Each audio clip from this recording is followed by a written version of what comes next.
TS1100, there's two families, it's no secret, and we have the first family, which is named the TS1100 line from IBM, enterprise-based. We've always had compatibility. We'll continue to offer compatibility and keep things under assessment, but we're really pushing for capacity. Driving the next generation, the 7th generation, which is easy for me to just put TS1170 because it's probably what it'll be, at up to 50 terabytes and up to 500 megabytes per second. So we're going to increase both, dramatically increase the amount of data on that cartridge, and we expect it will continue to double that in the future with Gen 8. Now LTO, an altogether different discussion. We all know LTO. LTO 9 came out with 18 terabytes, and I'll say it, you didn't meet the roadmap. Okay, we got that finished. We didn't meet the roadmap. But guess what? If you go back far enough, whoa, we didn't meet it back there on Gen 6 either.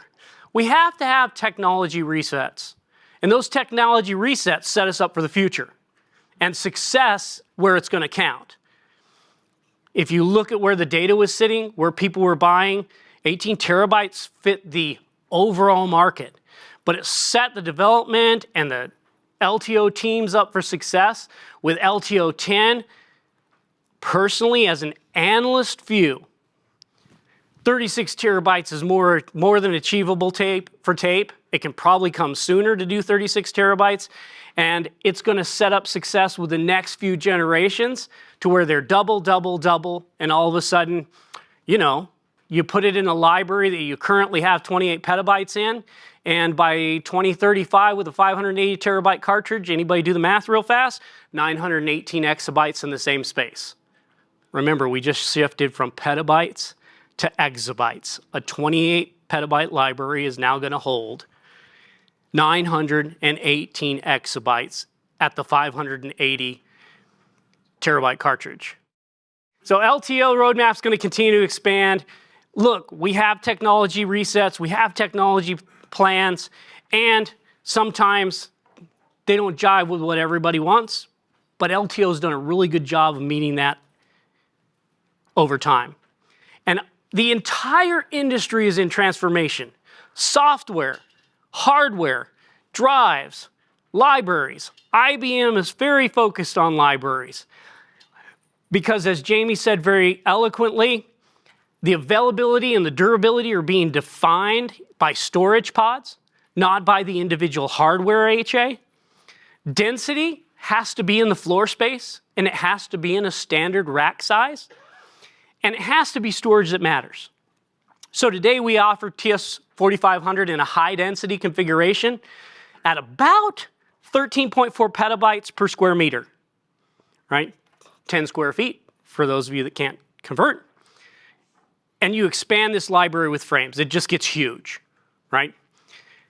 This year, we're going to announce the ultra density tape library, 28.5 petabytes in less than a square meter. Less than, around 9.2 square feet. No side clearance, but no expandability.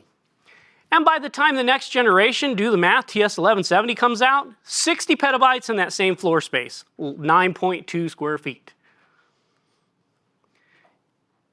Sustainable data center dimensions, 19-inch racks, front and back access, no side access. It has the same performance as a TS4500 as far as accessibility. Density in the media and the floor space, so you get dense media, and in the floor space you put a whole bunch of cartridges. Reduce the embedded carbon. Big message. This cuts the embedded carbon just by having the amount of steel and plastic that you need to hold the same data. And it improves PUE by reducing the overall consumption. Ease of installation. For those of you who have a TS4500, it's not a TS4500. Less than 20 minutes to install this, right? Roll it out. When you're ready, get started. 20 minutes from dropping the wheels to kicking off the configuration to go. Ease of service. These are the new tools of service, and everything is captured. Okay? So human interaction with those contained actions, less than 2 minutes to replace things like robots, drives, anything that might regularly fail. Because, hey, look, things fail.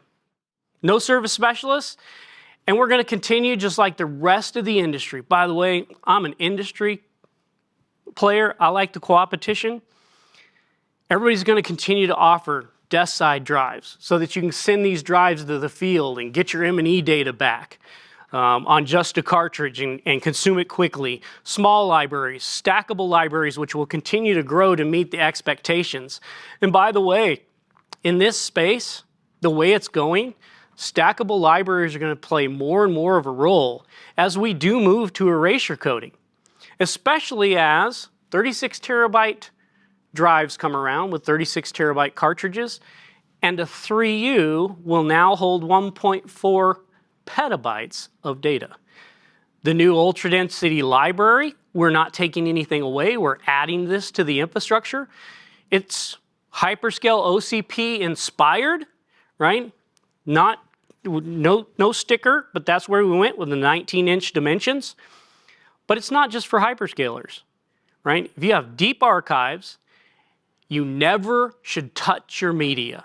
What a great place to store your media and create an air gap for everything you need. And the TS4500, which today can grow to 417 petabytes, and tomorrow is going to be somewhere around 850 petabytes in a single image. The ultimate note, tape lives the definition of sustainability. Economically feasible. It's contained by grabbing societal data, pulling that data in, retaining it with provenance, and it supports the environment. And when you start putting this into the 3 Ps, right, planet, people, and profit, it all comes back.